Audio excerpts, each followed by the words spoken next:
être traduit, voir son texte écrit dans une autre langue, pour un auteur, c'est quelque chose de bouleversant.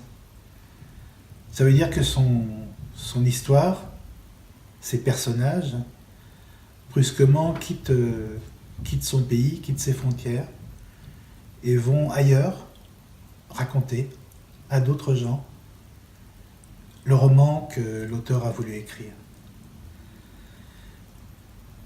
J'ai écrit le 4e mur pour raconter comment on ne revient pas de guerre intacte, comment il est difficile de revenir en paix, comment après des années soumis à la violence, on n'arrive plus à faire sa place parmi les vivants. J'ai été reporter de guerre pendant plus de 20 ans, le Liban, l'Afghanistan, l'Irlande. Et cette difficulté de rentrer en paix m'a hanté et me hante toujours aujourd'hui.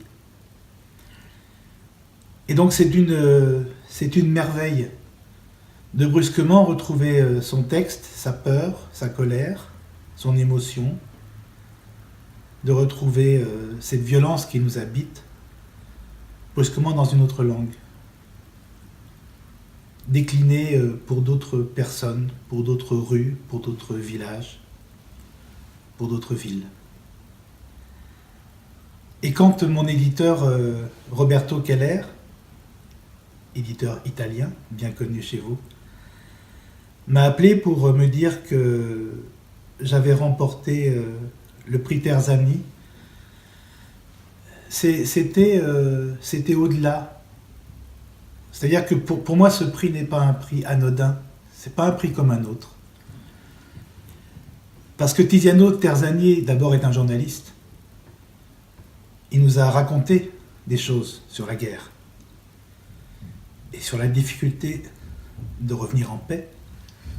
Il a raconté l'Afrique du Sud, il a raconté le Vietnam, il a raconté le Cambodge, il a raconté la Chine.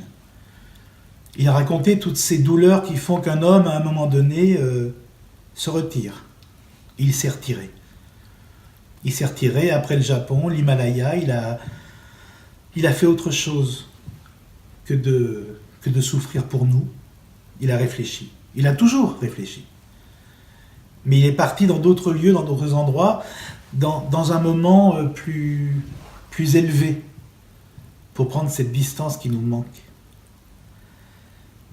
Ce prix pour moi est un hommage que je lui rends, est une joie qui m'est faite. Et c'est un moyen pour un petit Français, pour un petit journaliste, pour un petit écrivain, d'être là avec vous dans une autre langue pour raconter de façon universelle la difficulté qu'il y a d'être confronté à la guerre et l'épouvante qu'il y a d'être confronté à la paix. Je vous remercie tous pour l'honneur qui m'est fait aujourd'hui.